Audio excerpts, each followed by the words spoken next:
Radio Publique Africaine.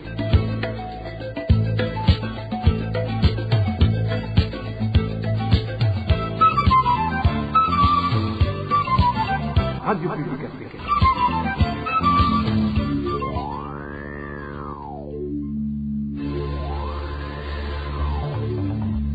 C'est le moment de suivre le journal parlé en français. À la présentation, Josiane Mouzanid. Au sommaire de cette édition, les habitants de la province Cibitoke craignent d'attraper le choléra vu les conditions dans lesquelles vivent les réfugiés congolais vivant dans les camps de transit de la place. C'est au moment où un cas de choléra a été déjà détecté chez un des enfants réfugiés non accompagnés. Des pluies diluviennes et mêlées de la grêle ont endommagé des champs de culture en province Kirundo, ce qui fait que les habitants de la place sont dans une désolation totale. Vous le suivrez dans ce journal. Dans ce journal, nous vous parlerons également du phénomène des enfants de la rue qui inquiète beaucoup les habitants de Bujumbura à cause des crimes que commettent ces enfants. Voilà pour les grandes articulations. Dis le bonsoir chez vous, mesdames et messieurs. Tout de suite, le développement de ces titres.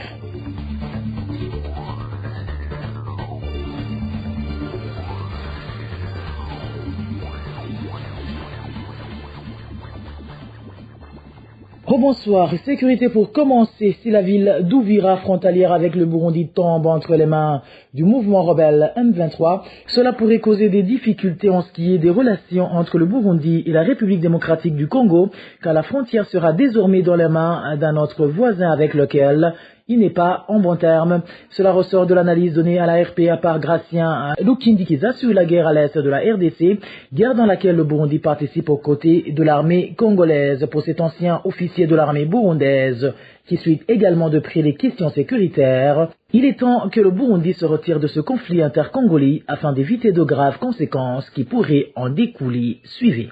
Des militaires burundais dans le Kivu ne va pas, disons, déstabiliser la sous-région, parce qu'au niveau de la sous-région, bon, parlons des pays voisins, la Tanzanie n'aura pas de problème pour ça. Il n'y a que le Rwanda, parce que le Congo, ils sont là pour aider les Congolais. Or, le Rwanda, c'est la partie nord qui intéresse Kibira et autres. Et là, c'est un problème avec les FDLR. Les Rwandais, ça n'intéresse pas dans le Kivu que les militaires burundais soient dans le Kivu Sud. Je pense que c'est pas intéressant. Bon, Kivu Sud, tout en sachant que Bukavu c'est Kivu Sud, c'est-à-dire dans la partie plus ou moins sud vers Uvira.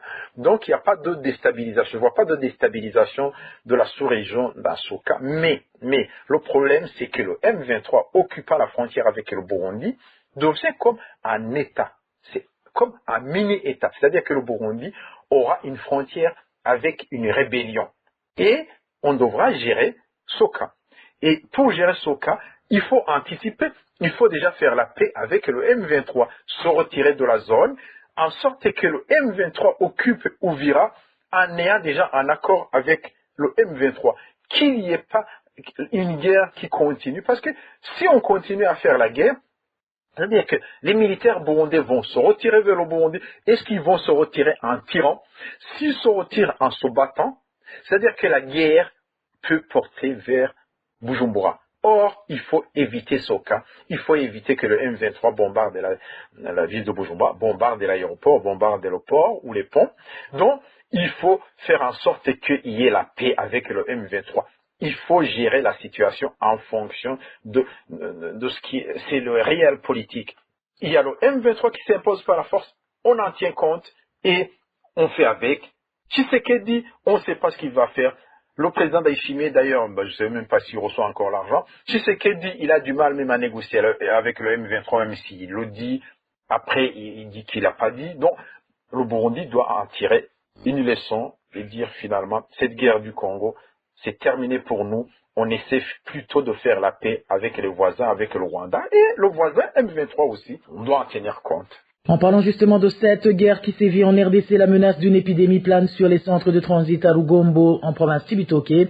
Selon un communiqué de l'UNICEF sorti ce 15 mars, un premier cas de choléra a été confirmé parmi les enfants non accompagnés ou séparés de leur famille.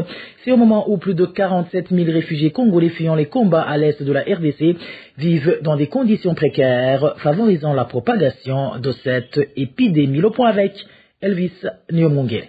L'enfant malade a été pris en charge par la clinique Médecins Sans Frontières MSF avant d'être transféré au centre de traitement du choléra de Cibitoke. L'épidémie de choléra qui se vit déjà à Uvira de l'autre côté de la frontière avec 291 cas recensés en une semaine fait craindre une propagation rapide de la maladie dans les cas burundais, selon un communiqué de l'UNICEF publié le 15 mars.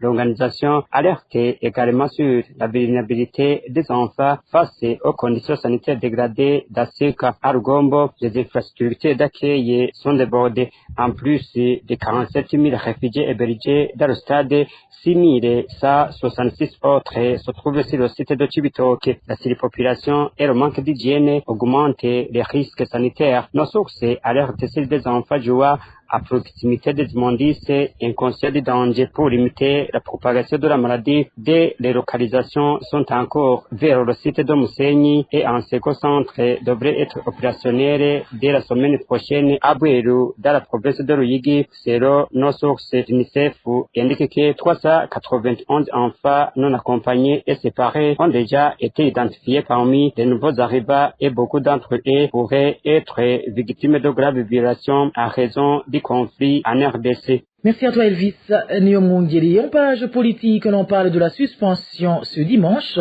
des activités de la coalition politique Urunani Burundi Bwabo c'est au chef-lieu de la province Karusi par le gouverneur de cette province. Les membres de Urunani Burundi Bwabo dénoncent cette intolérance politique qui prend de plus en plus de l'ampleur. Les détails avec David Claude Bananayo. Selon les informations recueillies auprès des membres de la coalition politique Urunani Burundi Bwabo qui avaient participé ce dimanche à ces activités, le gouverneur de la province Karusi, Madame Devote Nizigimana, s'est introduite dans ce lieu à quelques minutes du début de ces activités pour suspendre cette réunion sous prétexte que les membres de cette coalition politique de l'opposition n'avaient pas la permission d'organiser de telles activités, comme le précise l'un de ses membres. Quand Madame le gouverneur est arrivée, il a dit que les papiers que nous disposons n'étaient pas complets, alors que les chefs de zone nous avaient informé que même le gouverneur avait une copie de notre demande d'organiser nos activités dans ce lieu. Selon toujours nos sources, le gouverneur de la province Karusi était accompagné par les agents de la police et les jeunes Imbonerakure qui ont par la suite détruit les drapeaux de cette coalition politique qui étaient plantés dans cet endroit où devrait se tenir cette réunion. Beaucoup de gens ont été surpris de voir la réaction du gouverneur et la plupart d'entre eux ont fui la police et les Imbonerakure ont détruit les drapeaux qu'on avait plantés dans ce lieu. Ceux qui avaient répondu à ce rendez-vous n'ont pas compris la cause de cette annulation de nos activités. Cependant, les membres de la coalition politique Urunani Burundi Bwabo affirmaient qu'ils avaient sur eux les papiers leur permettant la tenue de ces activités. Le responsable des membres de l'Urunani Burundi Bwabo a expliqué qu'il avait informé les autorités et qu'ils sont connus par la CENI. Celui qui avait été envoyé chez le gouverneur pour annoncer la tenue de ces activités a affirmé que le gouverneur a vu la lettre. Cette perturbation des activités de la coalition politique Urunani Burundi Bwabo qui a eu lieu ce dimanche est considérée comme un acte d'intimidation de la part du parti au pouvoir envers les partis de l'opposition. À ce sujet, la rédaction de la RPA n'a pas encore réussi à joindre par téléphone Madame Devote Nizigimana, gouverneur de la province Karusi, pour s'exprimer sur cette situation. RPA. Je vous le disais en titre, une pluie mélangée à des vents violents et à de la grêle s'est abattue sur la colline Gasséni, située en commune et province Kirundo.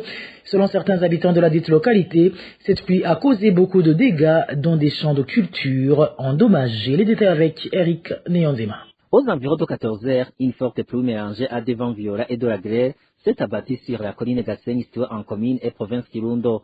Cette pluie a vandalisé plusieurs choses, indiquent certains habitants qui se sont entretenus avec la RPA dans les champs de culture.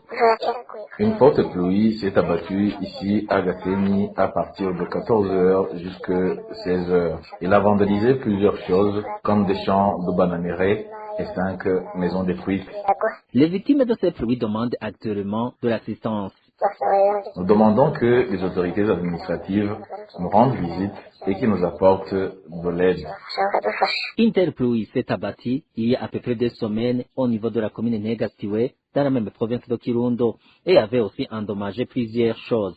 Eric Nionzima, à Makamba, les habitants accusent leurs administratifs en complicité avec les miliciens Imbonerakure du parti au pouvoir, le CNDD-FDD, de les extorquer sous prétexte de venir en aide aux habitants de la province Kirundo menacés de famine.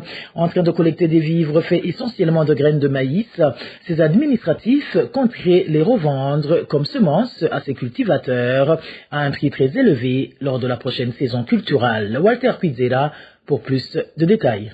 Des habitants de la province d'Omakamba expriment leur incompréhension face à la manière dont s'effectue la collecte des vivres dans leur région. Selon eux, cette opération semble se dérouler en toute discrétion, ce qui alimente des soupçons de malversation de la part de leurs dirigeants. Ces citoyens, déjà frappés par une pauvreté extrême, craignent que cette collecte ne soit qu'un stratagème pour les dépouiller davantage. Il ne nous présente aucun document administratif qui prouve que nous devons aider la population de Kirundo. De plus, ce qui nous inquiète ici à Makamba, c'est le fait qu'à chaque fois que la récolte est bonne, les autorités, surtout celles ici du parti CNDD-FDD, commencent à nous dire que nous devons aider la population des autres provinces, alors que les habitants de ces provinces ont eu la même pluie que nous. Leurs inquiétudes se basent sur une expérience vécue l'année dernière. À l'époque, ils avaient contribué en donnant du maïs en guise d'aide, mais plus tard, ils avaient été contraints de le racheter à un prix exorbitant.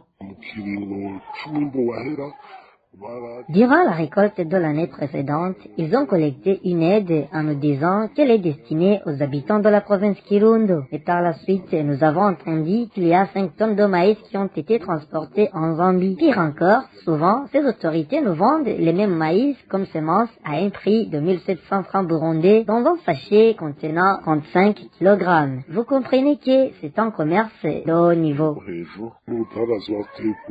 Aujourd'hui, ces habitants demandent aux autorités locales de mettre fin à cette collecte. Ils estiment qu'il est injuste de leur imposer un tel fardeau alors qu'eux-mêmes peinent à se nourrir. Beaucoup d'entre eux ne mangent qu'une seule fois par jour et encore avec difficulté. La rédaction de la RPA a tenté de recueillir la réaction de Tantine Nchutina Magara, gouverneur de la province d'Omakamba, mais en vain. Toutefois, samedi dernier, il avait déclaré à la RPA que ces accusations étaient infondées et qu'elle n'avait jamais entendu parler d'une telle collecte dans sa province.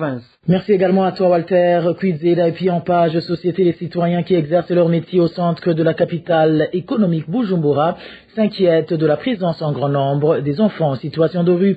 Ils indiquent que ces enfants commettent des vols le jour comme la nuit. Plus de détails avec Balthazar Miwour. Ces enfants en situation de rue sont présents en grand nombre dans de différents endroits du centre-ville de Bujumbura. Notre source indique qu'ils circulent le jour comme la nuit dans les endroits où se rencontrent plusieurs personnes. Chose qui n'est appréciée par ceux qui vaquent à leur occupation du centre-ville de Bujumbura.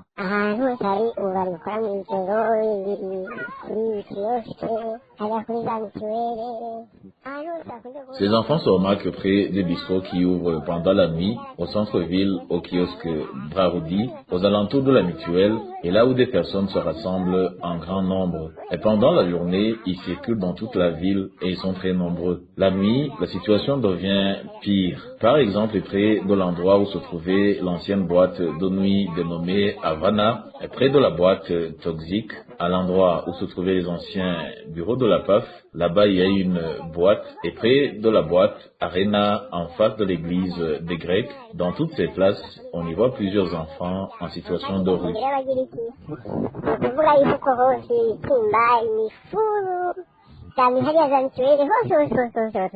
Mis à part ces effectifs inquiétants, ces enfants en situation de rue commettent des vols, précise notre source.